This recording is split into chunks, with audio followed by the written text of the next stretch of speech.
Muy buenas tardes. Cumpliendo, como lo pide nuestra presidente, la señora María Pía Astori, teniendo en cuenta a las personas que se conectan en el justo horario, hoy es la 20ª reunión vía Zoom. Bienvenidos, autoridades de los 3 poderes del Estado, presidentes de diferentes instituciones, prensa especializada, socios de todo el país, señoras y señores. En el marco de los festejos virtuales por el 43º aniversario de Fundación Mediterránea, hemos invitado hoy al doctor Andrés Malamud. Compartimos con ustedes su biografía.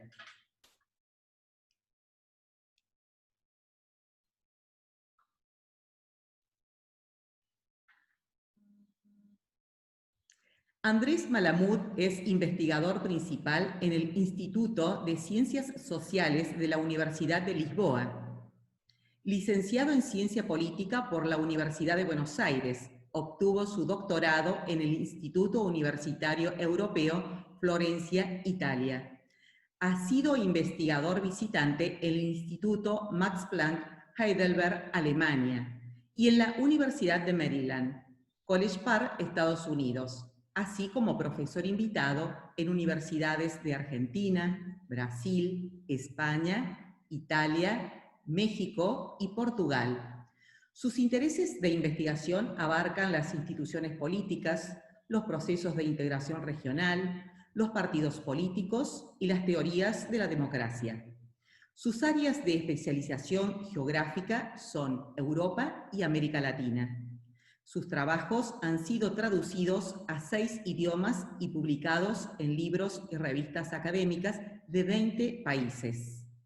Malamud ha realizado tareas de consultoría para el diálogo interamericano y participa en las redes académicas europeas del Banco Interamericano de Desarrollo y la Corporación Andina de Fomento. Ha integrado el Comité Ejecutivo de la Asociación Latinoamericana de Ciencia Política y es secretario general de la Asociación Portuguesa de Ciencia Política. En Argentina, sus columnas de opinión aparecen regularmente en El Estadista y La Nación. Con ustedes, el doctor Andrés Malamud, desde Portugal, quien nos hablará sobre la política después de la pandemia. Adelante, doctor. Muchas gracias. Muchísimas gracias por la invitación. Es un honor estar acá con ustedes celebrando el aniversario y dejaron la barra alta ayer con Domingo Cavallo. Así que vamos a ver qué podemos hacer hoy desde la política para equilibrar un poco tanta riqueza económica que tuvimos la oportunidad de escuchar ayer. Ahora voy a compartir una pantalla con ustedes. No siempre comparto pantalla, pero en este caso me parece importante que apoye mi argumentación en datos, porque tornan más evidente lo que les estoy diciendo y porque entonces disminuye la probabilidad de que no me crean. De todas maneras, todo lo que digo se debe contrastar afuera de Zoom, así que estén perfectamente libres para después ir a ver si los datos que muestro son así, pero creo que los van a reconocer de manera intuitiva o por experiencia histórica, porque mucho de lo que voy a mostrar ustedes lo vivieron. Y lo que voy a sugerir es fundamentalmente lo siguiente. Argentina vive un empate que lleva más o menos 70 años. Un empate significa que hay dos grandes bloques, cada uno de los cuales puede bloquear, puede vetar, puede frenar al otro, pero no tiene capacidad de imponer su propio proyecto. Argentina no tiene un problema de autoritarismo, ya no. No hay un grupo que le imponga al otro, contra su voluntad, un proyecto hegemónico. Hay dos proyectos y ninguno consigue ser hegemónico, porque el que está enfrente tiene siempre la posibilidad de pararnos. Y entonces el resultado es la montaña rusa. Uno suele pensar en la montaña rusa, ya se explica bien en el caso argentino, como un conjunto de subidas y bajadas muy violentas. Pero lo principal de la montaña rusa no es la violencia, la turbulencia, las bajadas, sino que siempre se vuelve al punto de partida. Argentina está siempre dando vueltas de manera turbulenta, pero lo relevante es que estamos siempre empezando otra vez. Y eso se debe al empate. Y el empate, voy a sugerir, tiene dos raíces. Hay dos razones por las cuales no podemos salir de este empate. Estamos condenados a que nadie gane. Y esas razones no son ideológicas, no es la corrupción.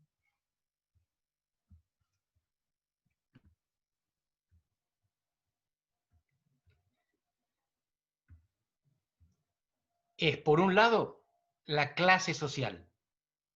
No es intuitivo, no es simpático hablar de clases sociales, pero es necesario hacerlo, y no somos marxistas por hacerlo. No somos marxistas, aunque no tenga nada de malo serlo, pero no lo somos por el hecho de saber que los seres humanos estamos divididos en función de una serie de características, como el ingreso, como el tipo de educación, o el nivel de educación, y el estatus, el prestigio que tenemos en la sociedad. Y que es difícil cambiar de clase. Es algo que viene con nosotros y que con algún esfuerzo, en algunas sociedades, se puede trascender. Pero en general, es un fenómeno estructural que dura en el tiempo. Y el otro elemento que garantiza este empate es el territorio. Voy a empezar ya develando la trama, pero si algo hacía falta para que nos demos cuenta que el problema argentino se llama AMBA, fue la pandemia. Argentina no está dividida en 24, como el presidente de la Unión Cívica Radical hace unos días sugirió. No es un problema de separatismo de provincias sueltas. Argentina está dividida entre una zona metropolitana gigantesca, de un tercio de la población, que ocupa un 0,5% del territorio, y el resto del país. Y no son ni buenos ni malos, simplemente tienen diferentes intereses, diferentes problemas, y unos gobiernan y otros no. Y lo que voy a sugerir es que este empate transformó la política argentina en mucho más estable de lo que solemos pensar. La política argentina es contraintuitiva. ¿Qué país uno elegiría como modelo? Un país donde se vive bien, gastronomía, arte, cultura, y al mismo tiempo hay desarrollo, prosperidad y un Estado eficiente. Francia, ¿verdad? El presidente de Francia llegó al poder por un partido que no existía un año antes de las elecciones. Y acaba de hacer un cambio en su gabinete porque perdió las elecciones municipales contra los verdes, contra un partido ecológico. El sistema partidario de Francia implosionó, no existe más. Los socialistas son esto, la derecha es esto, el Frente Nacional es bastante grande pero nunca consigue ganar. En España, ahí nomás, es la primera vez que hay una coalición en el gobierno, después de décadas desde la transición en que gobernaba un partido, el que ganaba. Ni hablar del barrio.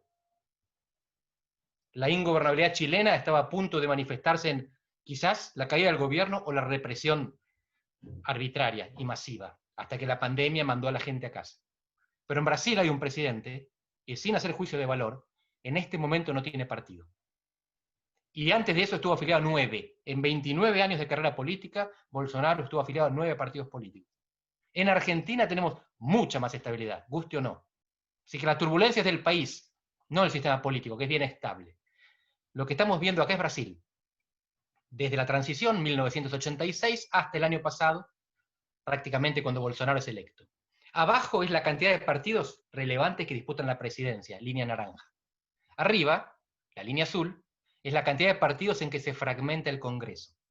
Brasil tiene el Congreso más fragmentado del mundo, un número efectivo de partidos de 16, lo llamamos los politólogos, que es el número de partidos ponderado por las bancas.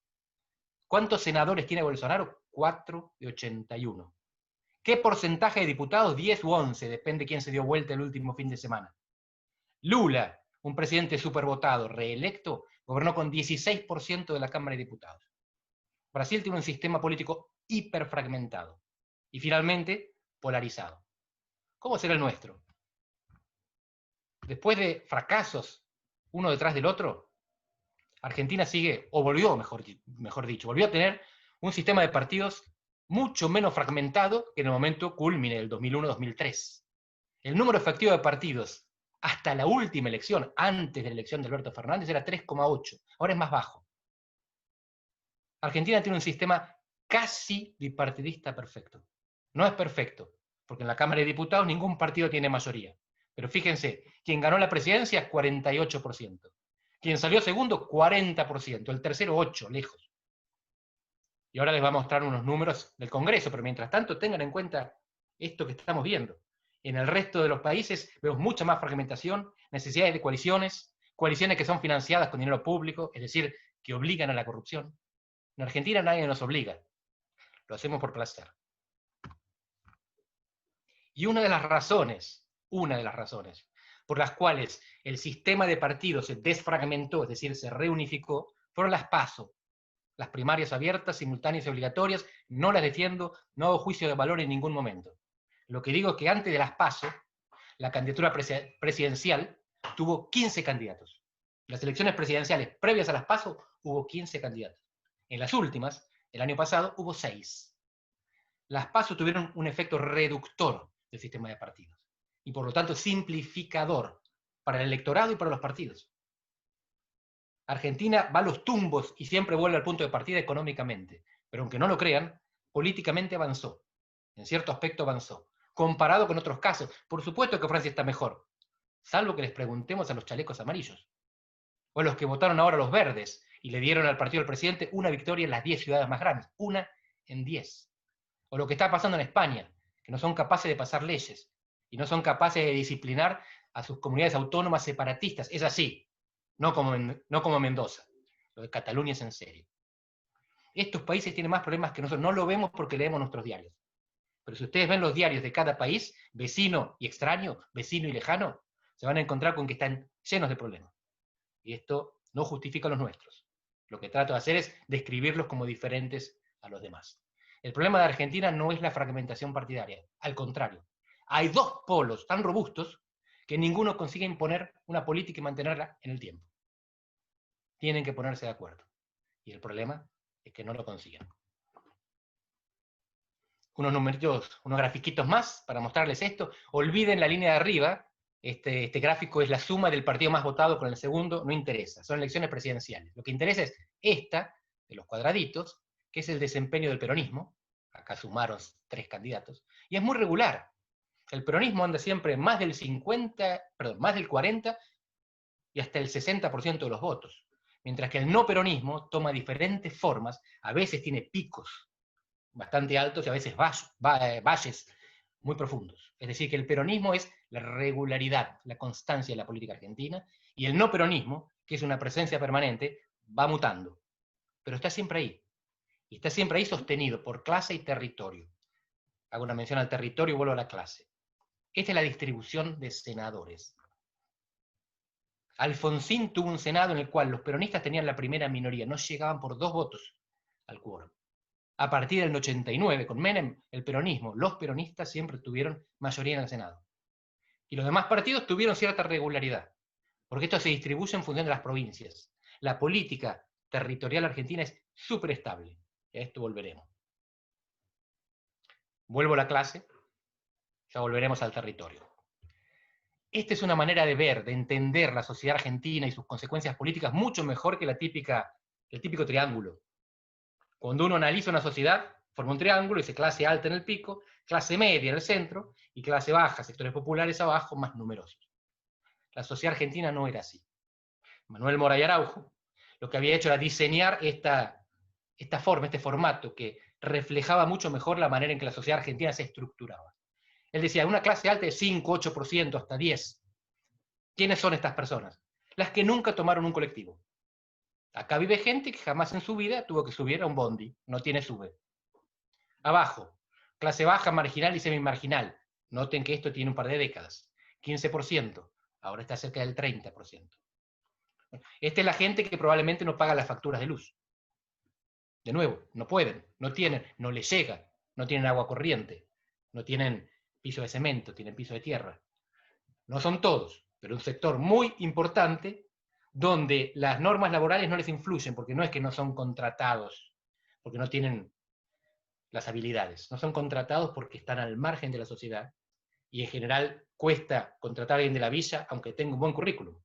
Y esto de nuevo, no es crítica para el contratador, es una constatación de lo que sucede.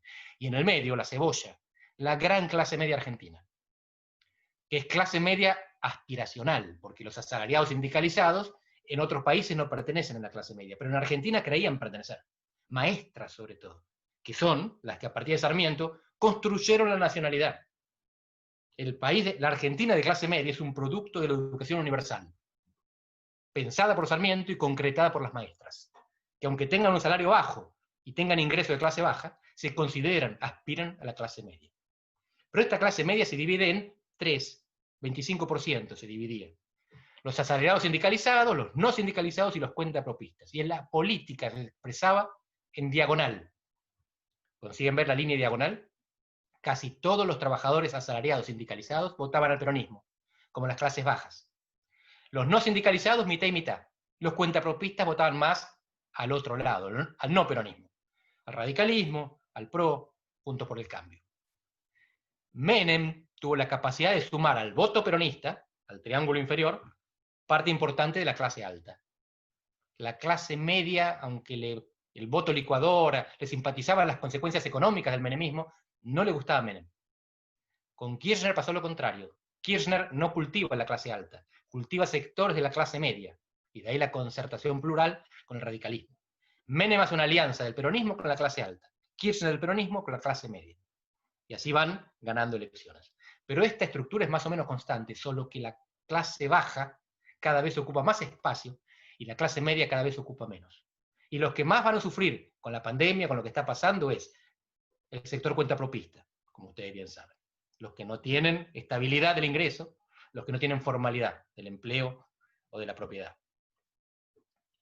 De esta identidad de clase, que es identidad, no es ideología.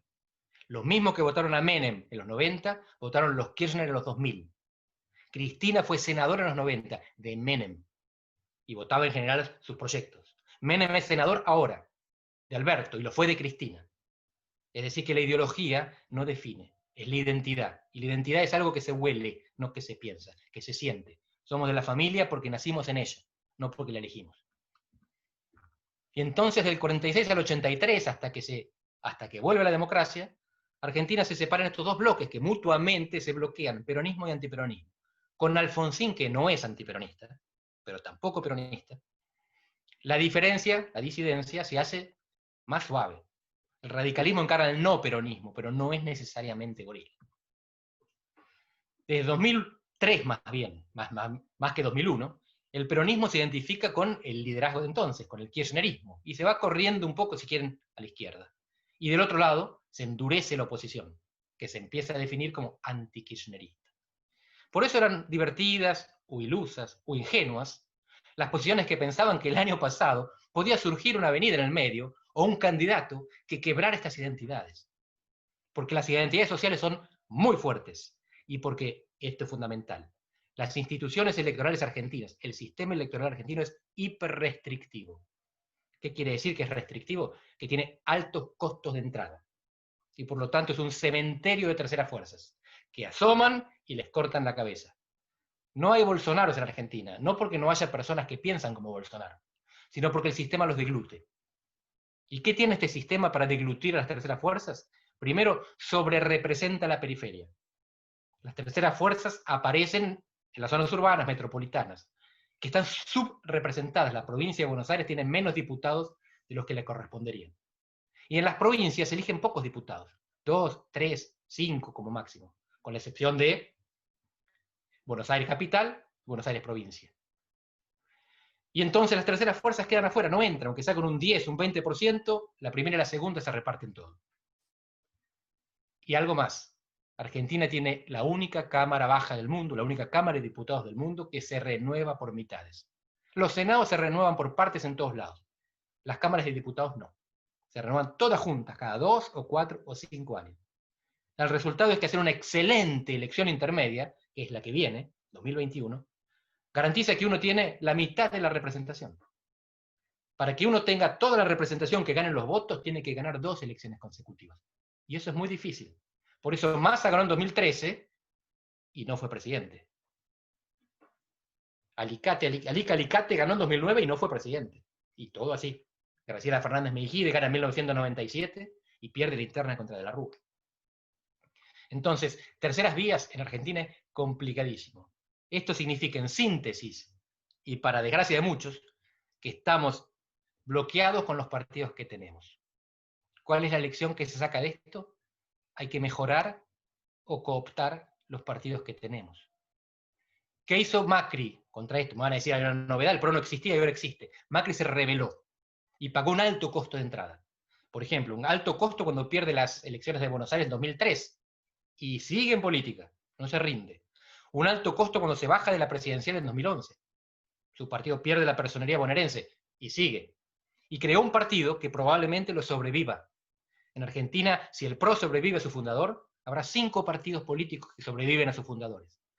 El radicalismo, el socialismo, el peronismo y el movimiento popular neuquino. Todos los demás, por ahora, son sellos de goma. Fueron surgiendo Allende, Alzogaray, Rico, Chacho Álvarez, López Murphy, la misma Lelita, y no llegan. Macri lo que hizo fue ocupar el espacio metropolitano de la Unión Cívica Radical. Pero como no la sustituye en el interior del país, tiene que aliarse con ella. El PRO ya es un partido establecido. El PRO no es un outsider, es un insider. Es un partido que delibera y tiene autoridades más institucionalizadas que el radicalismo y el peronismo. Pero les quiero mostrar esto porque estamos pasando ahora de la estructura congelada de la sociedad argentina, en que hay dos identidades en pugna que se mantienen a través del tiempo, al territorio congelado de la política argentina. Lo que ustedes pueden ver acá son todas las elecciones de gobernador que hubo desde 1983, ordenadas por provincia, coloreadas por partido. A primera vista lo que ven es que las diferencias son interprovinciales. Son las líneas horizontales, de un color, de otro color. Lo azul es peronismo, hay mucho peronismo. Lo rojo es radicalismo, hay algo pero más chiquito. Lo verde son otros partidos nacionales, lo amarillo es PRO. No sé de qué color ven, salmón, rosa, son los partidos provinciales. El Movimiento Popular Neuquino es el más exitoso. No hay cortes verticales. No hay prácticamente cortes verticales. Quiere decir que no hubo ningún año, desde 1983 hasta hoy, en que la política argentina tuviera un quiebre a nivel de las provincias. Y miren que pasaron cosas. 2 hiperinflaciones, el colapso total de la convertibilidad, la entrada de Cambiemos, la salida de Cambiemos. ¿Qué cambian las provincias cada vez que cambia algo en la superficie nacional? Muy poco. Supongo que el ejemplo más claro acá es 2003, ¿verdad? En 2001, que se vayan todos. Vamos a ver en 2003 quién se fue. La provincia de Buenos Aires reelige el PJ, Córdoba, Santa Fe. Acá esto miente un poco, porque en la capital federal pasa de la Alianza al Frepaso, pero con la misma persona, Aníbal Ibarra. Fue continuidad con cambio de partido. Los cambios se dan en Entre Ríos, que gana el PJ, en San Juan, en Chubut y en Tierra del Fuego, que pierde el PJ, gana el radicalismo. 4 provincias de 24. Los desafíos que busquen en cada año y van a encontrar que esto es el promedio. En cada elección, cada 4 años, 4 provincias cambian de mano y 20 se mantienen. Fíjense qué contraste. Argentina es una montaña rusa, con cambios turbulentos y regreso al punto de partida. Las provincias son una continuidad, un ancla. Las provincias. Ahora, ¿son iguales las provincias? No, no son iguales. Y esta es la cuestión. Lo que estamos viendo acá es el número de electores. Es muy parecido al número de habitantes. La provincia de Buenos Aires tiene cerca del 37-38% del padrón de los habitantes. Córdoba es la segunda provincia argentina. Argentina tiene 24 provincias o distritos electorales. Córdoba es el segundo más importante por población. Ahora, imaginemos que esto nos parece aberrante, porque hay una provincia grande, 3 que en este mapa son chicas, pero las podemos llamar medianas, y el resto que se van achicando. Hasta Mendoza aparece relativamente más chica. Si dividiéramos a la provincia de Buenos Aires en 2, serían las 2 provincias más grandes. Si las dividimos en 3, serían las 3 provincias más grandes. Si las dividimos en 4, serían las 4 provincias más grandes. Córdoba sería la 5ª provincia argentina. Buenos Aires más que cuadruplica Córdoba. Si a ustedes les parece que esto no tiene consecuencias políticas, pensemos de nuevo y miremos algo de lo que viene. La provincia de Buenos Aires es la unidad federada, la provincia, más hipertrofiada del mundo. Hipertrofia como el brazo del tenista, un músculo hiperexagerado, mucho más grande que el cuerpo, que en el tenista viene bien, pero en un sistema federal lo desequilibra. ¿Cómo podemos medir la hipertrofia federal? Teniendo en cuenta el porcentaje de la población en función de la cantidad de provincias. Si Argentina tuviera 3 provincias, que una tenga el 38% es proporcional. Con 24 provincias es hiper desproporcionado. Y de hecho, pueden pensar en San Pablo, seguramente muchos de ustedes conocen, tiene 40 millones de habitantes, y sin embargo, Brasil es un país mucho más grande que Argentina. Así que Brasil es San Pablo es el 22% de Brasil. Buenos Aires el 38% de Argentina. California, gigantesca, es el 12% de los Estados Unidos. Argentina tiene una provincia hipertrofiada que supera a todas en el mundo, a todas. Es decir, que Argentina tiene una Cámara de Diputados como ninguna otra, que distorsiona la representación porque la parte al medio, y una provincia como ninguna otra. que tiene un peso tremendo. Y ahora desmintamos el mito de que la provincia de Buenos Aires pone presidente, que es la madre de todas las batallas. No es, y no pone presidente.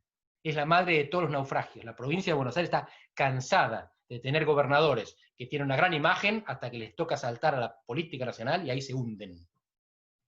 La política de Buenos Aires no encuentra en su historia buenos gobernadores. A pesar de que tenían buena imagen en el momento, no dejaron buena gestión. Es una provincia subrepresentada en el Congreso y sobrerepresentada en pobreza. Y así como se perjudica a sí misma, perjudica a las demás, porque no pone presidente, pero saca presidente. La capacidad de movilización, de disrupción que tiene la provincia de Buenos Aires cercando la capital es tremenda. Y la tiene hasta cuando no lo intenta, porque lo que estamos viendo con el efecto pandémico es que esa concentración demográfica sin capacidad estructural del Estado genera problemas para todos. La provincia de Buenos Aires era un problema, y ahora descubrimos que el AMBA constituye ese problema, que es una simbiosis entre ciudad y provincia. Tan simbiótica es esa relación, que de los últimos 5 gobernadores de la provincia de Buenos Aires, 4 fueron porteños, y todos fueron puestos por el presidente de la Nación. Axel Kicillof, el 10 de diciembre del año pasado, era diputado de la capital federal, y ahí se muda a gobernador en La Plata. María Eugenia Vidal, el 10 de diciembre de 2015, era vicejefa de gobierno de la ciudad de Buenos Aires, y de ahí se muda a gobernadora de la provincia. Rucauf y Scioli, los dos, eran vicepresidentes, y los dos llegan a vicepresidentes desde diputados de la capital federal. Solá es el único de los últimos 5 que, a pesar de haber nacido en Recoleta, hizo política en la provincia de Buenos Aires, pero es puesto por un presidente, como todos los otros. Imagínense ustedes si en Córdoba un presidente les va a poner un gobernador porteño. Y dígame si es normal esta provincia. Si tiene sentido pensar un federalismo balanceado con una provincia tan hipertrofiada, cuyos gobernadores son puestos por el presidente y vienen de la capital federal. Este es un problema de disrupción. Así como las clases sociales bloquean, la hipertrofia federal hunde. Y la provincia de Buenos Aires es muy estable, porque tiene 2/3 de la población en el conurbano. ¿Qué quiero decir con que es muy estable? Que cuando ganó Vidal, en 2015, no ganó porque hizo una super elección. Hizo una gran elección, pero sacó alrededor del 38% de los votos, como cuando perdió. Lo que define las elecciones de la provincia de Buenos Aires es la unidad o división del peronismo. Es la interna del peronismo lo que determina quién gobierna esa provincia disruptiva. Así que el resto del país es rehén. Y no es porque el peronismo sea malo o tenga malas intenciones. Significa que es tan pesado este bloque que el resto no consigue hacer nada. Y mientras hablan de separatismo, el obelisco sigue gobernando.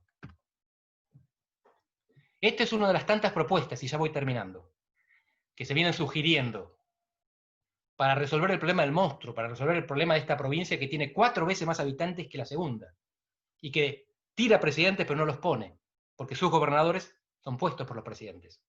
No tiene que ser esto, pero es probable que algo haya que hacer, algo que tiene que ser acordado con los bonaerenses, acordado por los bonaerenses, pero impulsado por el resto del país, porque no hay federalismo posible, no hay acuerdos posibles con semejante desbalance. Esto es simplemente figurativo, no es operacional, pero la provincia de Buenos Aires es un monstruo.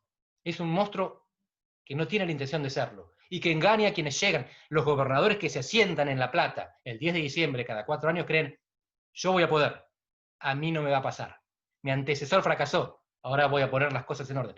No se puede gobernar esta provincia, que además tiene problemas internos con los cuales no los voy a aburrir. Pero el resultado que tenemos es que Argentina es gobernada por los 3 porteños. Ni bueno ni malo, es un hecho. El presidente, que vive en Puerto Madero, el jefe de gobierno de la Ciudad de Buenos Aires, y el gobernador de la provincia, que era diputado porteño hasta hace menos de un año. ¿Dónde está el país? Argentina unida es el AMBA unido. Cocodrilo que se duerme es cartera. Los problemas que estamos viendo, el gran debate alrededor de Vicentín, tantas otras cosas, el pasaje de fase, el retroceso de fase, cuando se habla de la cuarentena como una cuestión nacional, cuando en realidad es una cuestión del AMBA y pocos lugares más, es porque Argentina se mira a sí misma desde el obelisco, donde están los medios de comunicación y donde están los gobernantes y los votantes que ponen a esos gobernantes. Gobernador que se duerme es Schiaretti. Si no hay una alianza del interior entre las grandes provincias productivas y exportadoras, es probable que Argentina no consiga salir de este empate. La política de la crisis argentina es tan relevante como la economía de la crisis argentina. Y la política se debe al bloqueo y al desbalance. Bloqueo a nivel social, desbalance a nivel territorial. Estos son los dos problemas que quería sugerirles para que conversemos. Muchas gracias. Muchísimas gracias, doctor Andrés Malamud. Le damos la palabra a Marcelo Capello, presidente del IERAL. Primera pregunta, por favor.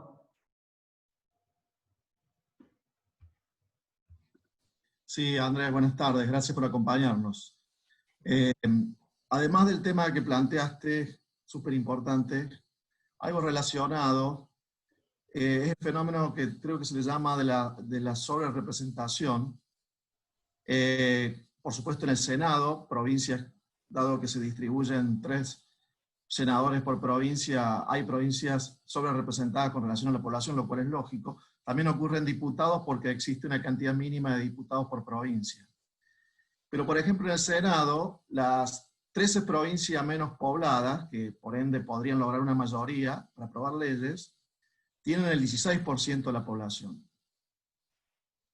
Entonces, ¿no te parece que también ese filtro del Senado, donde el 16% de la población, en un país donde las provincias muy poco pobladas son beneficiadas por la coparticipación federal de impuestos, o sea, tienen un gasto público alto per cápita, tienen mucho empleo público per cápita, y por ende tienen también una visión de una economía pública, de mucho gasto, de alta presión tributaria para pagar ese gasto?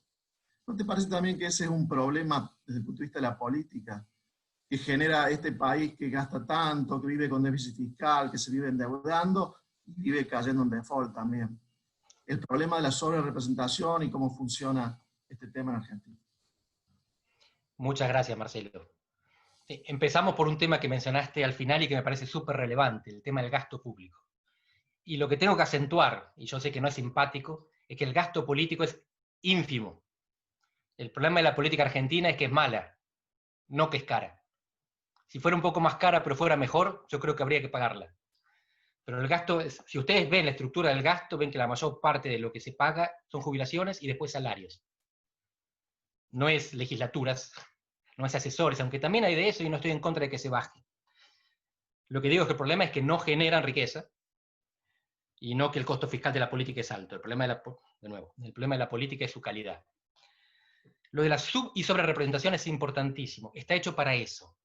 Está hecho para que las provincias más alejadas no estén perjudicadas por su poca población. El problema es que se hizo para un país de hace casi 2 siglos que era mucho más balanceado, mucho más equilibrado, que no tenía el AMBA, por ejemplo. En Estados Unidos consiguieron mantener ese equilibrio. De todas maneras, y veo que por aquí hay una pregunta sobre el colegio electoral que me parece relevante, en Estados Unidos también tienen sus problemas. Quiero que tengamos claro que Argentina no es el peor de todos. Todos tienen problemas. Estados Unidos tuvo 5 elecciones presidenciales en este siglo, 5, de 2000 en adelante. En 4 de ellas ganaron el voto popular los demócratas, pero solo 2 veces llegaron a la presidencia. Porque en 2000, Gore, que gana por 500.000 votos contra Bush, pierde el colegio electoral. Y Trump lo mismo en la última. ¿Por qué? Porque Hillary le saca 3 millones de votos en California, pero Trump le gana por 25.000 o 50.000 votos los estados clave, donde se lleva a todos los electores. En Estados Unidos el colegio electoral define la elección. En este siglo lo hizo 2 veces, cambiando el resultado. En Argentina nunca jamás pasó, nunca. Nunca hubo un resultado popular y el colegio lo voltea. Desde que hay democracia. Antes de la democracia, antes del voto universal, en 1916, por supuesto que decidía el colegio electoral, pero no había voto popular representativo.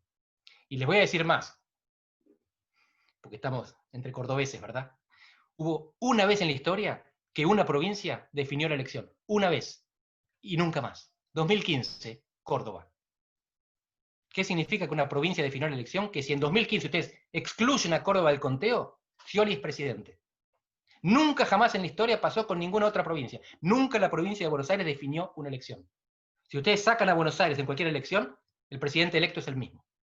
Ahora, esto es una excepción, no pasa muchas veces. Lo que quiero decir es, el colegio electoral no cambiaría nada, Córdoba movilizada puede cambiar algunas cosas. pero vuelvo al tema de la sobre- y subrepresentación. Una de las maneras de compensar esto es dividiendo la provincia de Buenos Aires para que tenga un poco más de senadores. Buenos Aires tiene el 38% de la población, el 27% de la Cámara de Diputados y el 4% de la Cámara de Senadores. Todas las provincias tienen el 4% de la Cámara de Senadores, pero teniendo el 38% de población, la provincia de Buenos Aires está condenada a perder coparticipación. Contribuye cerca del 40%, le devuelven cerca del 20%. La provincia está sobre representada en pobreza, en parte por eso. Y en parte por eso las demás provincias le permiten seguir viviendo, porque viven de ella. Porque la provincia de Buenos Aires es contribuyente neta. Le da a las demás. Y se perjudica a sí misma y entonces después se venga políticamente generando inestabilidad. ¿Cómo mejorar la cuestión de la representación? Primero, cambiando la ley electoral, que es la de la dictadura. Y entonces lo que hace es distribuir los diputados en función del censo de 1980. Distribuimos diputados en función del censo de hace 40 años. Y además les regalan diputados a las provincias chicas, porque esperaban compensar con eso los votos a los partidos progresistas de la zona metropolitana. Lo que recién mencionaba, pues, Patagonia, Tierra del Fuego, son provincias que por población deberían tener un diputado. En Estados Unidos hay estados que tienen un diputado, y tienen 2 senadores, como todos los demás. ¿Cómo se resuelve esto? La Cámara de Diputados, como les digo, modificando la ley electoral.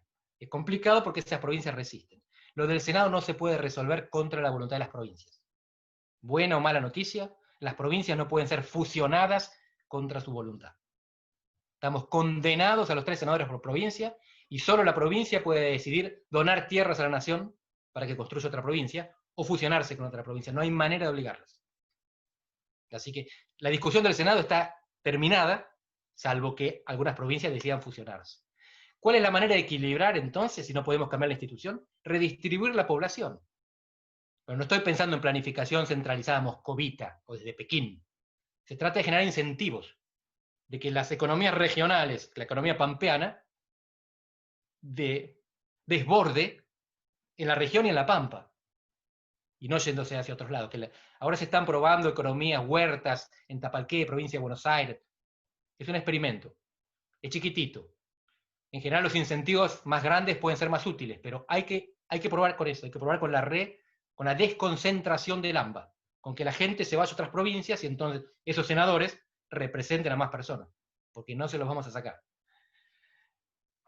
Es complicado y lleva tiempo. Pero entonces, la redistribución es, en la Cámara de Diputados, dividiendo Buenos Aires y redistribuyendo la población, que en el fondo es el proyecto alberdiano. No estoy inventando nada. Gobernar es poblar. Gobernar Argentina sigue siendo poblar el interior para que compense, equilibre y eventualmente supere al AMBA. Porque mientras sigamos gobernados por el AMBA, nos seguimos hundiendo. Muchas gracias. Le damos la palabra al señor José Urtubey, vicepresidente de la Unión Industrial Argentina. ¿Qué tal, Miriam? No, soy miembro del comité, no soy vicepresidente, pero quería hacerle una pregunta a Andrés, si no crees que para poder hacer esa redistribución poblacional habría que rediscutir o poner en vigencia la ley de coparticipación, que en definitiva es un punto pendiente desde el año 94. Pero también es cierto que ahí hablan de criterios objetivos y criterios de solidaridad en el marco de distribución de recursos. Hoy parecería que la provincia de Buenos Aires tiene 6 puntos menos de coparticipación de los que les correspondería. Y si aplicase el criterio objetivo, quizás estaríamos alimentando la fiera. Si se aplicase el criterio de equidad y de solidaridad distributiva, podríamos empezar a poblar, como vos bien decías, el interior. ¿Qué opinión tenés? ¿No sería esa la discusión que deberíamos darnos en la Argentina? ¿Ir a redistribuir los fondos directamente? Muchas gracias, José. Excelente. Es eso, es coparticipación a cambio de desconcentración, que era el proyecto original, era la compensación de Alfonsín con la promoción industrial. La idea es que mucha gente se vino al AMBA, como antes lo llamábamos conurbano, se vino al AMBA, porque en sus provincias no tenía la manera de ganarse la vida, el acceso a la educación, el acceso a los servicios. Y entonces, la redistribución en parte es para generar incentivos para que no sigan viniendo, o para que incluso se vuelvan. Ese para mí es el debate necesario. Coparticipación a cambio de desconcentración. Pero darle la plata a las provincias despobladas y que la gente siga viviendo en el lugar donde se llevan la plata es disfuncional. no es solo injusto, es disfuncional. Hace que la Argentina no funcione. Así que sí, la coparticipación es clave, pero atada a la cuestión de la desconcentración urbana. Muy bien, le damos la palabra, consultas, preguntas cortas. Señor Pablo Borioni y después Florencio Gordillo Dávila. Adelante, Pablo Borioni, por favor.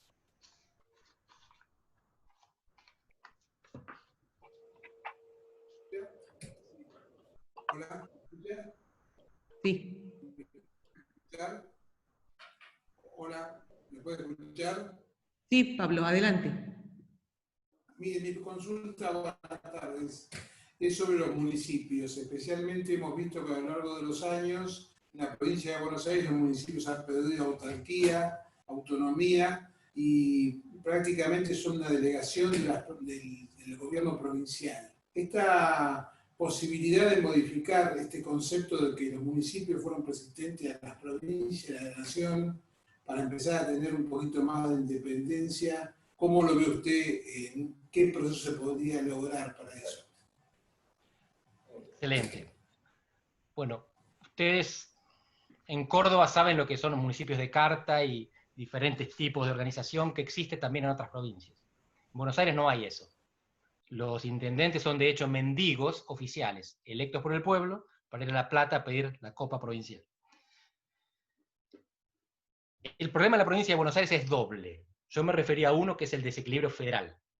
El otro es interno y tiene que ver con la disfunción administrativa. La provincia tiene 135 municipios, 8 secciones electorales y en el medio todo tipo de distritos judiciales, sanitarios, de seguridad, comisarías, y ninguno coincide con el otro. Entonces no se genera ningún tipo de relación permanente entre intendentes que puedan cooperar creando instituciones permanentes que ahorran los costos de transacción. No tienen que aprender cada vez cómo llevarse con el otro municipio, porque ahora tienen que arreglar la salud con uno, la seguridad con otro, la cuestión judicial con el siguiente, y así. Así que la regionalización de la provincia de Buenos Aires me parece una buena aproximación a la mitad del problema, a la mitad interna, porque esto es 38% de población, 4% del Senado, se mantendría de todas maneras. Yo creo que la provincia tiene dos problemas, el externo, que es federal, y el interno, que es administrativo. Ahora, la región formas. Una que es la que proponía, creo que Santiago Montoya, durante el gobierno de Scioli, y era con una especie de virreyes. El gobernador nombraría virreyes, que, con otro nombre, que estarían a cargo de un conjunto de municipios cada uno. Eso sería agregar un estamento burocrático más, sin control por parte de la población del presupuesto que maneje. La única solución que me parece viable para la regionalización es que sean los intendentes los que se organizan, y lo hacen entre ellos de manera coordinada, o ellos eligiendo un coordinador, no puesto desde la gobernación, porque lo que haría es agregar capas geológicas de burocracia. Pero de nuevo, la regionalización bien hecha es la mitad de la solución. Mal hecha es un problema más. Bien, le damos la palabra al señor Florencio Gordillo Dávila y se prepara Pablo Guido. Adelante, Florencio, por favor. Sí, buenas tardes. Bueno, excelente la conversación y sigue muy alta la vara, Malamud, sigue muy alta, así que muy bien. Bueno, siempre hemos dicho de que la matanza gana una elección y evidentemente la matanza estaría en esa franja dominada por un partido en particular. Lo que habría que ver y proponer una especie de colegio electoral que cuando se terminó ese sistema, bueno, fue peor todavía. Así que no sé, habrá que analizar a otro sistema para que se compensen los votos en la Argentina y poder salir adelante. Gracias, y excelente la conversación. Muchísimas gracias, Florencio. Pero quiero retrucar. El problema no es la matanza, el problema es Córdoba. ¿Por qué? Porque Córdoba tiene la capacidad de dar vuelta a una elección y la matanza no. Olvídense de la matanza. Nunca, jamás en la historia la matanza definió una elección. Córdoba sí. Y ayer me encantó porque Cavallo insistía permanentemente en esto. Yo no sé si Córdoba es suficiente. Creo que no. Creo que lo fundamental es Sancor, Santa Fe y Córdoba. Las provincias que están en el origen de la nacionalidad, que están en todas las luchas de la consolidación del Estado en el siglo XIX. Los caudillos que le ponían límite a Buenos Aires cuando todavía no estaba federalizada la capital. Tienen que ser esas provincias que tienen esta característica. No votan al peronismo nacionalmente, pero sí para gobernador. Tienen estos matices, tienen esta capacidad de matizar a una fuerza que a nivel nacional parece avasallante, pero en Santa Fe y en Córdoba se muestra de una manera provincializada.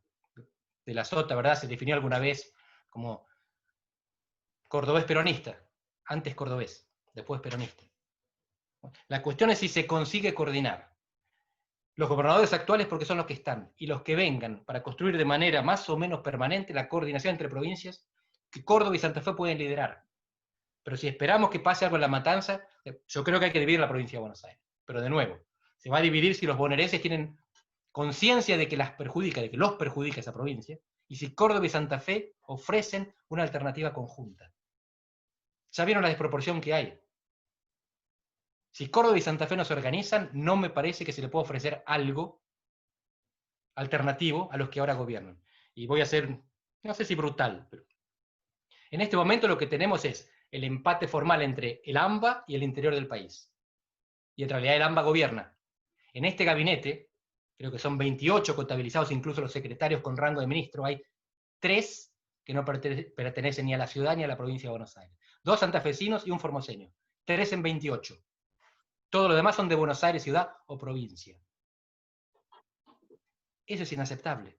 El gabinete anterior era parecido. Macri tenía algunos ministros del interior, pero no eran los más destacados. Al contrario. Así que estamos gobernados de la capital y no soy crítico con la capital. Estoy describiendo un dato, estoy constatando un dato. Naturalmente quienes gobiernan lo hacen en beneficio de aquellos que los votaron, salvo que enfrente haya otros que votan otra cosa, si no les gusta. Y esto es lo que está faltando, la coordinación del interior para desarrollar el país a pesar del AMBA. Y para esto lo que necesitan es, permítanme sugerir, el exterior.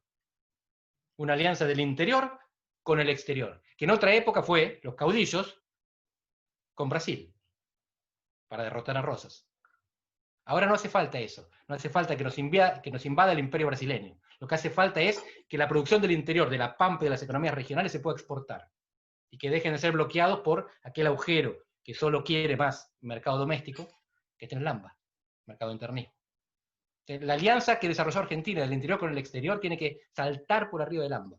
Pero si no se coordinan las provincias, no importa lo que haga La Matanza, nada va a funcionar. Bien, Pablo Guido, y se prepara Adolfo Navajas.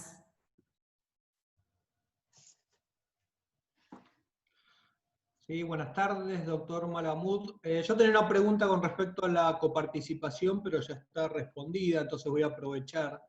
A ver si, porque hay una tesis respecto a que uno de los factores de la concentración de la población se debe básicamente a la, no sé llamarlo estrategia de crecimiento, lo que conocemos como modelo de sustitución de importaciones, es decir, esto que comienza en el 30, que generó en parte la, digamos, emigración al AMBA, ¿sí? Fundamentalmente al GBA. Es decir, ¿qué relación encuentra usted entre este modelo de sustitución de importaciones, la concentración de la población, y si un modelo más abierto de la economía podría, digamos, generar que el interior estuviera más poblado?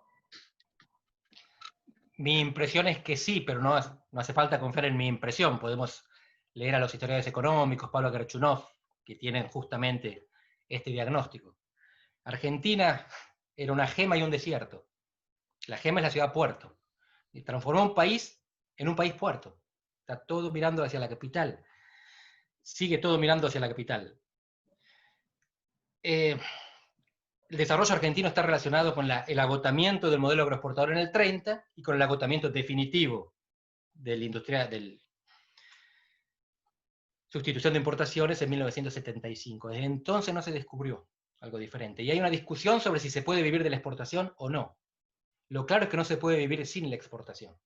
Y la exportación, por supuesto, que tiene base, yo no digo que la capital federal no sea productiva. La economía del conocimiento está muy basada ahí. Pero la economía del conocimiento es una pata de la Argentina que puede existir. La otra es la bioeconomía, y eso está fuera del AMBA. Pero para darles un ejemplo, una ciudad como Córdoba, la ciudad de Córdoba, que tiene 1,5 millones de habitantes, tiene una extensión de 3 veces la capital federal, con esas dimensiones, en cualquier país europeo tendría subte y tranvía. Faltó desarrollo en el interior, falta desarrollo en el interior. Las ciudades grandes del interior están muy subdesarrolladas comparadas con los países comparables. Buenos Aires tiene todo, el interior no. ¿Esto a qué se debe? A una distribución injusta, sin duda, y quizás también a una cierta falta de coordinación del interior. No puede ser que haya enormes ciudades argentinas que no tienen medios de transporte modernos. Esto es algo que los porteños no van a resolver. Y mi impresión es que el desbalance se produjo en parte porque el interior se durmió. Mi expectativa es que el interior se despierte, porque a Buenos Aires no le vamos a pedir que ceda poder. Hay que retirárselo.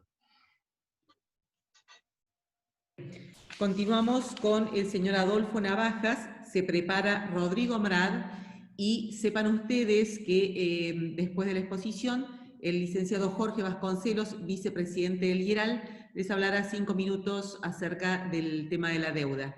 Adelante, Adolfo Navajas. Primero, Miriam, María Pía, muchísimas gracias por la invitación. Y doctor Malamud, excelente enfoque y esperanzador sobre todo. Yo agregaría Córdoba y Santa Fe, quizás Mendoza, quizás Entre Ríos, un poco la franja central amarilla que se vio en 2015. Y quería hacer una pequeñísima apostilla, reivindicación de Lisandro de la Torre. El Partido Demócrata Progresista fue otro de los partidos que sobrevivió a su fundador, con Martínez Raimonda y otros. La pregunta que quería hacer es cuáles serían los incentivos para la gente de Buenos Aires, para la gente de AMBA, de una eventual división de eso. O sea, ¿cómo los muevo a hacerlo? Más allá de que está muy claro lo que dijo, de que los que tienen que moverse son los que están afuera de esa zona. Está muy clarita la exposición. Pero ¿cuáles serían los incentivos para mover a la gente de Buenos Aires a dividirse? Excelente, excelente pregunta. Muchas gracias, Adolfo. Es muy cierto del PDP, lo del Partido Demócrata Progresista. Solo mencioné los que tienen representación parlamentaria. En este momento está un poco disminuido, pero es un partido que tiene una dignidad histórica equiparable a la de los demás. Un poco con un ojo. Incentivos. Para mí es más fácil identificar los incentivos que hacer que se den cuenta. Lo que falta es imaginación. ¿Por qué? En general, en las provincias hay un cursus honorum, carrera política. En general. Los intendentes quieren ser gobernadores y los gobernadores tienen en la mochila el bastón de mariscal, quieren ser presidentes. No siempre funciona. A Kirchner le funcionó, a Menem le funcionó, a Macri de la Rúa, que son especie de gobernadores, le funcionó, a Duhalde le funcionó de manera indirecta. Pero en la provincia de Buenos Aires, los intendentes no llegan a gobernador. Para mí el principal incentivo es que la dirigencia política bonaerense está bloqueada. Hay 135 intendentes, muchos de los cuales quieren ser gobernadores, y no lo van a hacer, porque al gobernador lo pone el presidente y es un porteño. El único intendente que fue gobernador fue Duhalde, pero fue gobernador porque primero fue vicepresidente. Entonces da el salto a la vicepresidencia y de ahí llega a la gobernación porque Menem necesitaba un hombre suyo que le ganara el radicalismo entonces. Y el único gobernador que fue presidente es Duhalde, pero no porque gane, pierde las elecciones cuando es gobernador. Y es electo senador, y como senador es elegido después de Rodríguez Sá para ser presidente. Así que es una carrera torcida. El incentivo para la dirigencia política bonaerense es que así como están, no llegan a lo que quieren. Quieren ser gobernadores, no lo van a conseguir. Cuando sean gobernadores, si llegaran, querrían ser presidentes, tampoco lo van a... Está en su autointerés tener una provincia administrable donde tengan la posibilidad de escalar y satisfacer su ambición. ¿Por qué no lo hacen? Hay dos problemas. Uno es imaginación. No lo saben, no lo saben. El presidente cuando interviene Vincentín lo pronuncia mal, ¿verdad? Porque no saben en Buenos Aires qué son esas empresas de La Pampa o del interior. No conocen. Y así no está en el radar la posibilidad de tener un territorio administrable, en el cual los vecinos más o menos lo conozcan. La provincia de Buenos Aires tiene el tamaño de Italia. 1000 kilómetros de San Nicolás a Carmen de Patagones. Nadie se considera bonaerense, no hay medios de comunicación. Ustedes tienen diario, tienen canales de televisión en toda la provincia, y casi todas las provincias tienen diario, canal de televisión, radio. La provincia no tiene. Para saber cómo votan los legisladores en La Plata, hay que leer el Día de La Plata, que los bonaerenses del interior no saben que existe. No hay manera de tornar responsable, la legislatura es un agujero negro, ahí sí que hay mucho gasto oculto, anónimo, en negro. Yo soy testigo. Que vaya alguien a investigar. ¿Cómo hacen para saber? No hay una esfera pública en la provincia de Buenos Aires. Entonces falta imaginación y falta coordinación. Es muy difícil porque los que están gobernando eso están interesados en que no haya coordinación. Axel Kicillof es unitario. Alberto Fernández, bastante también. Dijo que iba a gobernar con los gobernadores. No me parece que lo está haciendo. No es mala voluntad. Ellos ya tienen los incentivos para dejar todo como está. Hay que conversar con los que tienen incentivos para cambiarlo, con los que tienen legítimas ambiciones políticas que están obstaculizadas por el monstruo. Entonces, los incentivos están, hay que mostrarlos y después favorecer la coordinación. Es más fácil decirlo desde Lisboa que hacerlo, pero no es imposible. Rodrigo, gracias. Rodrigo Mrat, y después se prepara Diego Pérez Santiesteban. Adelante, Rodrigo, por favor. Bueno, buenas tardes, Fundación. Gracias, Miriam. Doctor, un placer, como siempre, escucharlo. La pregunta básicamente en base a lo que usted, a la radiografía clarísima que dio de la provincia de Buenos Aires. Mi pregunta puntualmente ¿es viable un país más federal y económicamente más independiente, digamos, y no estar siempre atado a las decisiones tanto políticas como económicas de la gran capital, de la primera provincia del país? No les voy a mentir. No sé si es viable. Sé que es imprescindible. Si no se consigue un país más federal, nos quedamos con lo que tenemos. Con la Argentina bloqueada, centralizada. La Argentina concentrada y bloqueada al mismo tiempo. Hay que creer que es viable. Hay que trabajar para que lo sea. Bien, gracias. Diego Pérez Santiesteban, y se prepara Pablo Estrada, y vamos hacia las dos últimas preguntas para darle la palabra a Jorge Vasconcelos. Adelante, Diego. Es un placer seguirlo en todas sus charlas. En la década del 90 hubo un proyecto que después no progresó, que hablaba de una regionalización equilibrada del sistema provincial. Dividía la provincia de Buenos Aires, no me acuerdo si en 2 o en 3 partes, pero lo que hacía era modificar todo el esquema provincial para tratar de acercar provincias de menor desarrollo a provincias de mayor desarrollo y armar una región que fuera más equilibrada. Eso también unificaba municipios, y los objetivos eran, por un lado, reducir la carga fiscal y lograr una representatividad más compensada. Independientemente que se pudiera o no, porque parece una utopía, me gustaría saber cuál es tu opinión. Muchas gracias. Son dos niveles diferentes, lo que se hace entre las provincias y lo que se hace en el interior de las provincias. El régimen municipal corresponde a cada provincia.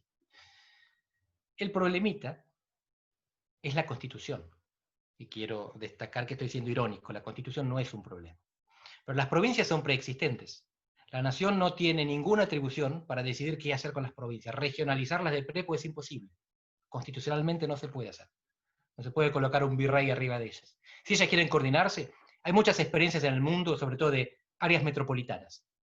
Hay un trabajo ahora que están haciendo Facundo Suárez Lastra con Fabio Ketlas, diputado porteño, otro bonaerense, y miran Londres, New Jersey, Nueva York, ver cómo ciudades que están desparramadas entre más de una jurisdicción consiguen coordinar las cosas básicas: transporte, recolección de basura, servicios públicos. Eso se puede hacer, pero tiene que haber una coordinación interjurisdiccional que es bastante complicada y requiere una cierta estabilidad.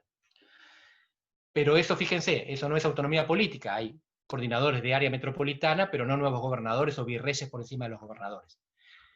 Con creatividad e ingenio se puede buscar algunas soluciones. Lo que hay que hacer es encontrar el espacio legal para que esas soluciones se puedan dar. Y si no, se puede cambiar la Constitución, siempre es una posibilidad. Pero siempre es más complicado, y la Constitución es una caja de Pandora. Uno la abre para reformarla y no sabe qué sale después, qué otras cosas se van a tocar. Así que mientras se puede hacer lo que hay que hacer con la Constitución Nacional y las provinciales actuales, mejor. Y hay cosas que se pueden hacer. La división provincial bonaerense no requiere ninguna reforma constitucional. La legislatura cede tierras y el Congreso crea provincias en las tierras cedidas. Hay antecedentes. El traslado de la capital a Viedma, Carmen de Patagones, Guardia Mitre, fue ley. Río Negro y la provincia de Buenos Aires cedieron en sus legislaturas las tierras y el Congreso creó la capital. Nunca se implementó, la ley caducó. Pero fue ley, fue ley. Ya estaban ahí las tierras tomadas, federalizadas por la nación para trasladar la capital. No, de nuevo, no hago juicio de valor cuando Alfonsín tira la idea en los 80, alguien le dice tiene que ser en Río Cuarto, en el centro del país. Alfonsín quería ir al sur, al mar y al frío. Es una posibilidad. El traslado de la capital generaría incentivos para la desconcentración. Si hablan con los cariocas, les van a decir que es un desastre, que Río de Janeiro decayó después de trasladar la capital a Brasilia. Si hablan con gente de otros lugares de Brasil, pero fíjense que el mundo tiene dos esquemas de capitalización. El viejo mundo, Europa, tiene como capital a la ciudad más importante del país, París, Madrid, Londres. El nuevo mundo no. El nuevo mundo se caracteriza por construir capitales pequeñas, más administrables, que son casi provincias, aldeas. Washington DC, no Nueva York. Ottawa, no Toronto. Brasilia, no Río. Y lo mismo en Australia, en Nueva Zelanda, en India. Las capitales se van corriendo de las ciudades más pobladas, no coinciden, salvo en la América Española. La América Española sigue el modelo europeo. La capital es la ciudad más grande. No tiene por qué serlo. Puede ser un puerto, pero hay otros puertos también. Puede administrar una provincia, pero la capital puede administrar el país de otro lado. Son ideas, Alfonsín tuvo muchas, algunas consiguió implementarlas, otras no. Pero es una posibilidad más para pensar. La desconcentración a través del traslado de la capital, que de nuevo no requiere reforma constitucional. Todo lo que se puede hacer mediante leyes y acuerdos políticos es mejor que lo que necesite abrir cajas de Pandora. Bien. Últimas 4 preguntas. Pablo Estrada, luego se prepara Mario Stecher, Oscar Cabrera y el último, señor Cubas. Así le damos después la palabra a Jorge Vasconcelos. Pablo Estrada, adelante, por favor. Muchas gracias y felicitaciones por la presentación. Coincido plenamente que Argentina tiene que buscar un horizonte de integración al mundo de manera de ampliar la posibilidad de los mercados. Pero voy a mis 2 preguntas concretas. Uno, ¿cómo logramos o cómo se consigue que 2 bloques que no logran acordar lleguen a este acuerdo que se está proponiendo, ¿no? O sea, son 2 fuerzas que 50 y 50, a veces un poco más o un poco menos. ¿Cómo se logra que ellos se pongan de acuerdo? Y segundo, obviamente acá estamos enfocados en la parte de leyes y representatividad política, pero en Argentina el que recauda, o sea, el que gasta no es el que recauda. O sea, recauda la nación, pero gasta la provincia y el municipio. Entonces, están dislocados los incentivos. Y si bien la provincia de Buenos Aires, en cierta cuestión política, está subrepresentada, ¿cuál es su visión sobre si las retenciones, que básicamente afectan al interior, le quitan la posibilidad de progreso y se redistribuyen en planes o asistencia social que sí van al AMBA? Entonces, ahí es donde vuelven los recursos y muchas quejas del interior es, estamos manteniendo al AMBA vía subsidios, asistencia social, y es correcto desde lo económico. ¿Cómo compagina esas 2 cuestiones? Muchas gracias. Gracias por las preguntas. La primera cuestión, ¿cómo nos integramos al mundo si hay un bloqueo interno? Primero, una mirada relativamente optimista. El acuerdo con la Unión Europea se negoció durante 20 años. Y en 20 años pasaron todos los gobiernos. Hay una foto buenísima de Cristina en 2015, recibiendo delegados, embajadores de la Unión Europea, y tratando de cerrar un acuerdo. El problema es que cuando uno está en el gobierno busca una cosa, y cuando está en la oposición se opone a esa cosa, porque es parte del juego político. ¿Cómo lograr entonces pulir las aristas? Miren, cada uno de los 2 bloques tiene duros y blandos, halcones y palomas. Creo que está bastante claro en la actualidad. Mi impresión es que los moderados tienen que acordar entre ellos también, sin romper con sus halcones, porque los necesitan, porque irán juntos a elecciones. Porque Rodríguez Larreta irá junto con Patricia Bullrich a la elección. Y Alberto Fernández irá junto con la gente de Cristina Kirchner. Así que sin la ilusión de que se rompan los bloques, la idea es que se pueden encontrar puntos de acuerdo entre los moderados.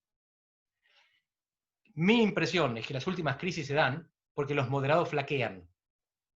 Alberto Fernández no es un líder, es un equilibrista. Es un burócrata que conoce al Estado por dentro, y es un rosquero que conoce la política por dentro. Y prometió gobernar con los gobernadores. La idea es que los gobernadores iban a contrapesar al kirchnerismo, pero los gobernadores no estaban. Y cuando se hace esta famosa conferencia de prensa, él va más allá de la intervención, que supuestamente había hablado con Perotti, y propone la expropiación, que no había hablado con Perotti, ni con Schiaretti, ni con Delgado, por lo que me dicen, el interventor, ni con su ministro de Agricultura. Simplemente cuando él tuvo que tomar una decisión, había un grupo, el duro, y el blando no estaba, porque estaba gobernando sus provincias, porque estaba ocupado por el déficit, porque estaba desesperado por la pandemia. Con excelentes razones, pero estaba ausente. El problema de Argentina es la abdicación de los moderados. Los duros van a seguir estando. Van a seguir estando. Macri y Cristina van a seguir estando. La cuestión es cómo hacemos política en el centro, a pesar de ellos, que cumple con su función, porque definen alternativas. Sin alternativas, la política se corre al centro y la protesta va para los extremos. Sin alternativas dentro del sistema aparecen Bolsonaros, o si les gusta Bolsonaro, imagínense, un caso más extremo todavía. Bien. La cuestión de la correspondencia fiscal es fundamental. Los incentivos tienen que estar alineados para que el que gasta sepa que el costo es parcialmente suyo, por lo menos parcialmente suyo. La redistribución es necesaria, todos los países la realizan, redistribución de clase y redistribución territorial. A los ciudadanos más pobres y a los territorios más pobres. Porque de eso se trata, vivimos en comunidad. Vivimos en comunidad porque ayudamos a los que menos tienen o más necesitan. La cuestión es de dónde se saca, y Roy Ora, un historiador, acaba de publicar un articulito muy lindo donde él sugiere basta de retenciones, más impuesto a la tierra libre de mejoras, para llamarlo de alguna manera. No le cobremos a los que producen, cobrémosles a los que no producen. Después, la cuestión es, ¿a quién darle el dinero? Necesariamente hay que dárselo al que lo necesita. La cuestión es cómo generamos un sistema para que menos gente necesite que le den. Y acá no voy a ser demasiado optimista porque el mundo que viene es un mundo basado cada vez más en la garantía de un ingreso mínimo, que es muy infrecuente en el mundo. En Alaska tienen el salario básico universal, pero porque tienen petróleo y poca población. Pero el mundo va camino a eso. Y les doy el ejemplo que tenemos al lado, que es Brasil. El Bolsa Familia, que es el AUH de ellos, de Lula, se distribuía a 15 millones de beneficiarios, 15 millones. Bolsonaro, con el llamado auxilio emergencial, está llegando a los 60 millones. Cuadruplicó el Bolsa Familia. Es decir, que la izquierda distribuía y la derecha distribuye mucho más, porque tiene conciencia de necesidad y porque son dos monedas. Porque distribuir eso entre los pobres brasileños es menos que los subsidios que les entregaban a las empresas. Pero aún así, lo que les estoy marcando es que aquellos que están indignados porque hay gente que recibe dinero sin trabajar, es mejor que se acostumbre. Lo que hay que buscar es la manera de que esa gente tenga capacidad de generar su propio ingreso, pero aceptando que el mundo que viene después de la pandemia, y estoy siendo optimista, no sabemos si hay después de la pandemia, va a tener mucho más necesitados que antes. Y la cuestión es que los que ya entregan mucho no pueden entregar más. El problema del sistema impositivo argentino es, por un lado, la falta de correspondencia fiscal, y por el otro, la evasión. La evasión hace que los que pagan paguen más. Es una cuestión de eficiencia y de justicia. Perfecto, gracias. Le damos la palabra a Mario Stecher, se prepara Oscar Cabrera y luego Martín Cubas. Mario Stecher, adelante, por favor. Sí, ¿qué tal? Buenas tardes. Gracias por la invitación y felicitaciones por la exposición. Viendo los argumentos y las salidas posibles para volver a equilibrar el sistema argentino, ¿quiénes son los grandes beneficiarios por lo cual esto no se hace?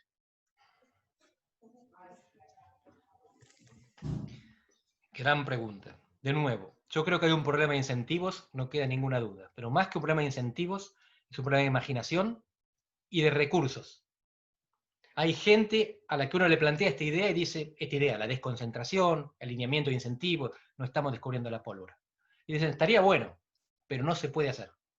Porque no hay recursos, porque tiene costos altos, porque yo pagaría los costos para que otros se lleven los beneficios. De lo que se trata es del famoso, es un problema de coordinación, que además tiene costos redistributivos. Saben que hay dos tipos de problemas problemas o dilemas de contribución. Algunos que no requieren redistribución. Por ejemplo, ¿de qué lado circulamos de la calle? Alguna vez había autos con el volante de un lado y autos con el volante del otro. Tuvo que decidirse de qué lado. Los fabricantes o los propietarios de autos con el volante del lado incorrecto sufrieron, pero una vez que la cosa se acomodó, no hace falta que haya policías controlando eso, porque no tiene costos distributivos. Pero esto que estamos hablando sí tiene costos distributivos. Estamos hablando de quién paga y quién recibe. Y por lo tanto la colaboración es mucho más complicada. No quiero ser muy teórico, pero hay 4 maneras de resolver este problema. La primera es unilateral, por imposición. Un grupo le gana al otro y le impone su visión del país. En muchos países pasó esto. En Argentina se construye de esa manera. Unos ganan y le imponen a los demás. Y le federalizan, le cortan la cabeza a la provincia de Buenos Aires. Porque esta discusión ya se dio en el siglo XIX. Ya se dividió la provincia de Buenos Aires, ya le sacaron el puerto y la aduana. Esa es la unilateral. La bilateral es nos sentamos los 2 grupos a la mesa y concedemos mutuamente. En inglés la palabra compromiso significa eso, concesiones mutuas. Yo te entrego esto y vos me entregás esto, los 2 perdemos en el presente para ganar en el futuro. Por ejemplo, los trabajadores aceptan menos salario a cambio de participación en las acciones de la empresa. La tercera manera es 3, la tríada. Un Salomón, un poder moderador, un rey emperador o fuerzas armadas que dicen, tienen este debate, le doy tanto vos, y se saldó la discusión. Entonces, la unilateral, la bilateral, la trilateral, y la cuarta es la hibridación. Barajar y dar de nuevo. Que se mezcle todo y se junte otra vez. Quizás Sancor sea algo por el estilo. Santa Fe y Córdoba son 2 provincias peronistas. Con gobernadores peronistas. Que están, creo yo, perjudicadas por el AMBA. Que están perjudicadas por un gobierno, que no digo que sea malintencionado, pero es un gobierno de los 3 porteños. Quizás la coordinación, esa sea lo que hace falta, y mezclar y dar de nuevo, y que los mismos partidos, no digo partidos provinciales, porque partido por provincia torna más difícil la coordinación. Pero la coordinación entre las provincias es indispensable. No es que no tengan los incentivos, no tienen el tiempo, no tienen los recursos, o no tuvieron la imaginación, o no tienen quizás la conciencia de que a los demás también les conviene lo mismo que les conviene a ellos. Hay que charlar más con el vecino. Bien. Oscar Cabrera y se prepara Martín Cubas. Sí, buenas tardes. Muy agradecido con la Fundación Mediterránea y excelente exposición, Andrés. Mi pregunta venía más por el lado de los incentivos y has explicado claramente eso. La otra que quería complementar era, si ves vos que esta temática que has planteado está en la agenda del sector político en Argentina, porque diste una descripción muy clara de quiénes tenían los incentivos, desde los intendentes de una provincia de Buenos Aires que nunca llegan a trascender, pero te pregunto si vos que estás tan en conexión con la realidad argentina, ves que este tema que estás planteando sea parte de la agenda de la clase política argentina. Excelente pregunta. Les tengo que confesar que ayer cuando lo escuchaba a Cavallo me morí de envidia. Cuando él contaba cómo la Fundación Mediterránea había generado los equipos que después le ofrecen el proyecto a todos los presidentes, dice, se lo llevan a Alfonsín, lo compra Menem, y llegan y habló particularmente de la cuestión de la energía. Tenían un país pensado. Algunas cosas fracasaron, salieron mejor, salieron peor, pero tenían los estudios hechos, tuvieron recursos, los invirtieron, contrataron a los mejores y desarrollaron los planes. Y después lo pusieron a ver quién los quiere. Esto es lo que nosotros proponemos. Cuando el presidente se queda sin programa, Carlos Menem compra la llave. En este momento, hasta donde yo sé, hay equipos serios trabajando alrededor de Rodríguez Larreta y de María Eugenia Vidal. Quizás en el gobierno también haya algo por el estilo. No lo conozco. De todas maneras, fíjense lo que les digo. En el gobierno hay porteños. Larreta y Vidal son porteños. Para mí, algunos de ellos son excelentes, de los 2 lados, pero son porteños. Si no hay fundaciones mediterráneas en Argentina, no habrá proyecto de país alternativo. Hay que pensar al país desde el interior y negociarlo con el AMBA. Porque el único que está pensando el país, o mejor dicho, que no lo está pensando pero lo está gobernando, es el AMBA. Excelente. Última pregunta, Martín Cubas, y se prepara Jorge Vasconcelos.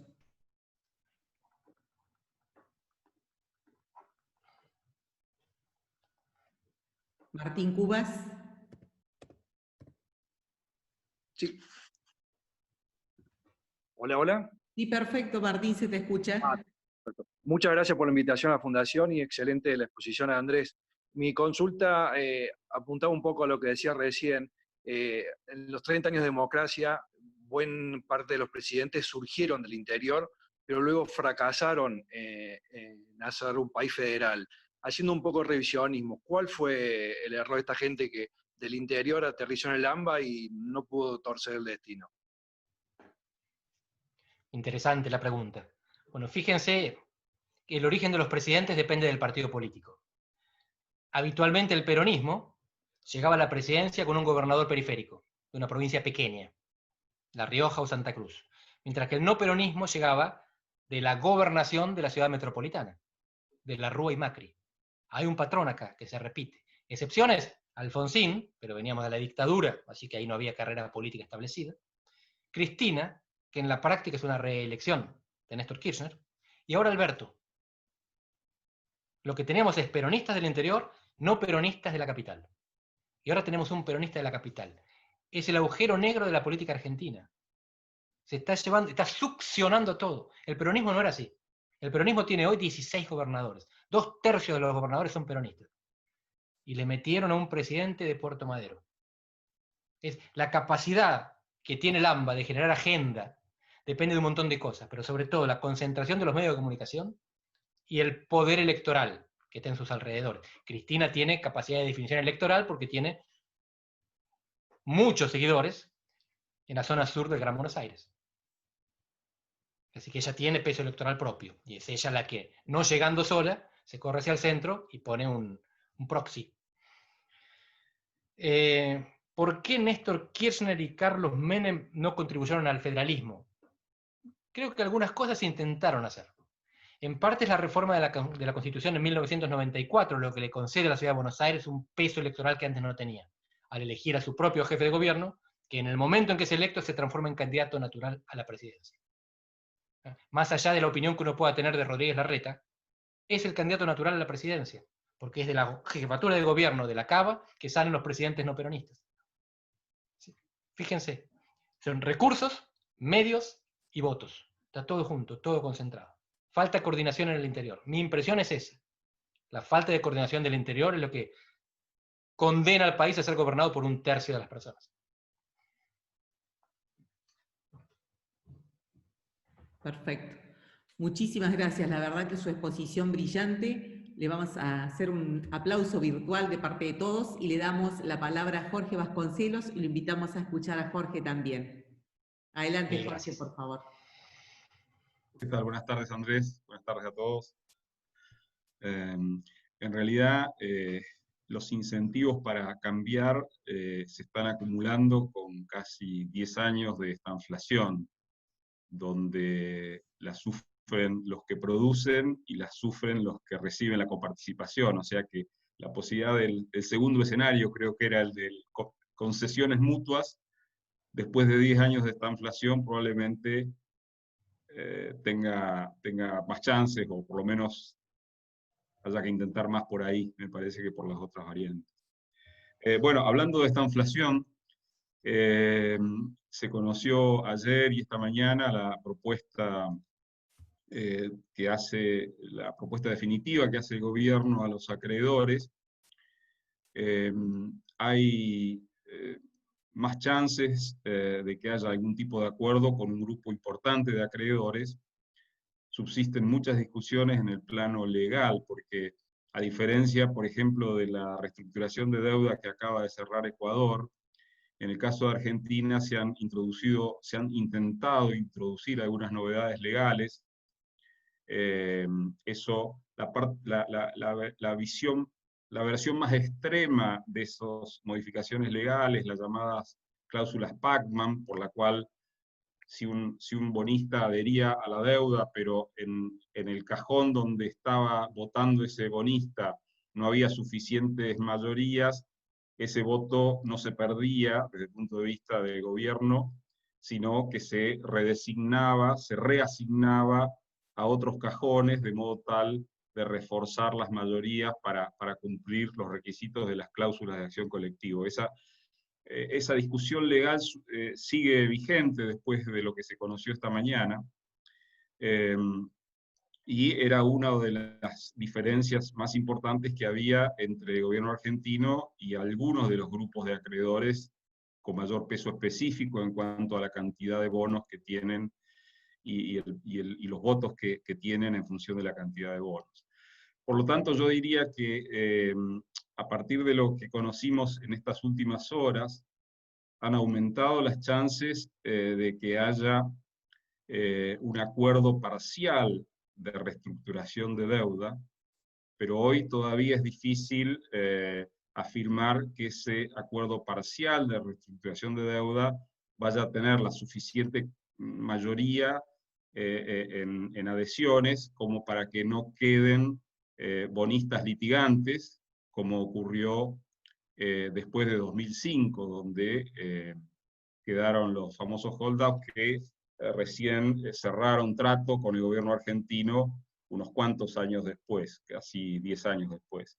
El escenario más probable hoy es que, a diferencia de las propuestas anteriores, esta propuesta debería reunir suficientes adhesiones como para que Argentina logre un canje parcial, pero hoy no se puede asegurar que ese canje vaya a ser completo y que no vayan a quedar acreedores litigando después del cierre.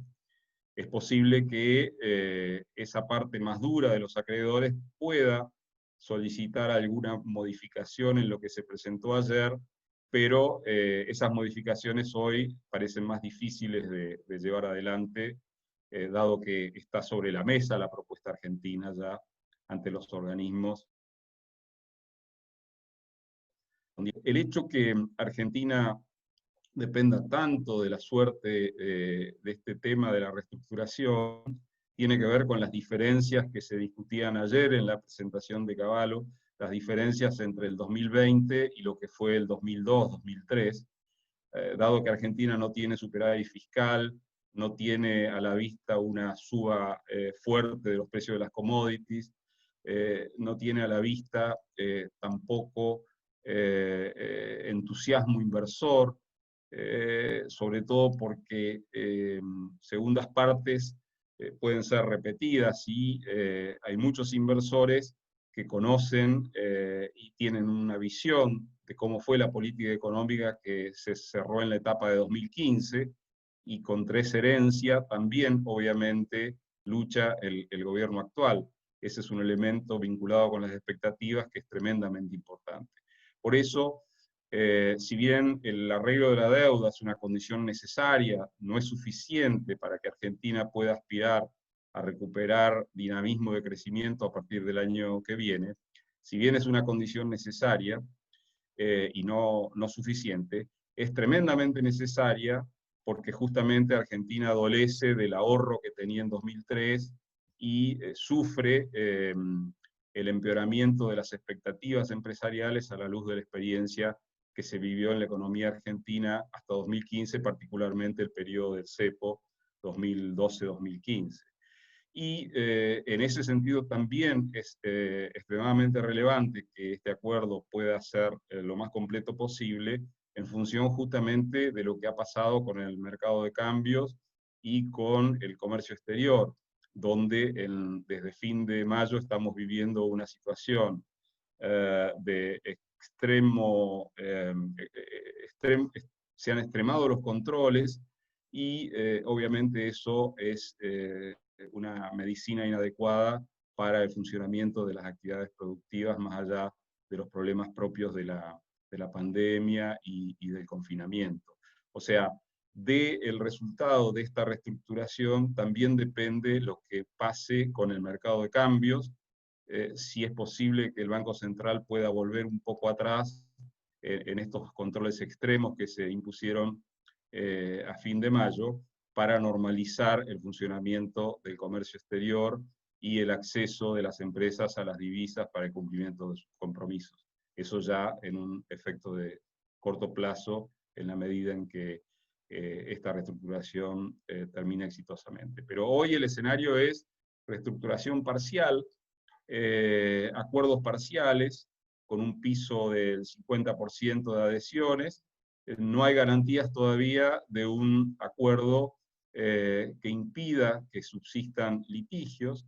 De todas maneras, en 2005 hubo también un acuerdo parcial, no fue completo, no fue total, Sin embargo, el riesgo país en aquel momento empezó a bajar en forma significativa después del acuerdo, aunque fuera parcial, de 2005.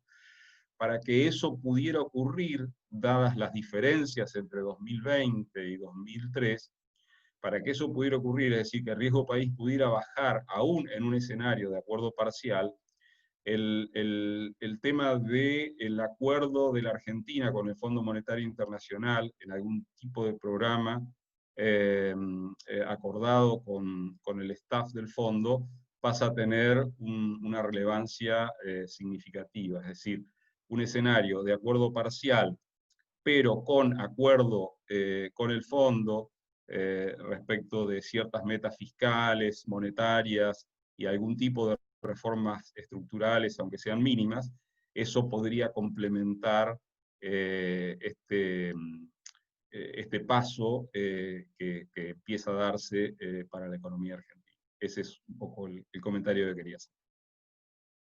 Muy bien, muchas gracias, Jorge. Y ahora sí le damos la palabra al invitado especial que desde Portugal nos ha brindado la excelente exposición. Adelante, por favor, doctor Andrés Malamud. Quiero reiterar el agradecimiento porque fue un doble placer. Primero por el valor histórico y presente de la Fundación Mediterránea, y segundo porque estas cosas que hablamos son las que me vienen preocupando cada vez más, sobre todo a partir de la pandemia. Habrán notado que hablamos poco de la pandemia, pero para mí lo fundamental es que realza el papel central que ocupa el AMBA en la política argentina, y el papel tóxico que ocupa el AMBA en la política argentina. Por lo tanto, estar hablando con personas que son parte fundamental del tejido social y productivo del interior es lo que hace la diferencia. Y yo nací en la ciudad de Buenos Aires, me fui a los 4 años, no es antiporteñismo lo que estoy haciendo, es todo lo contrario.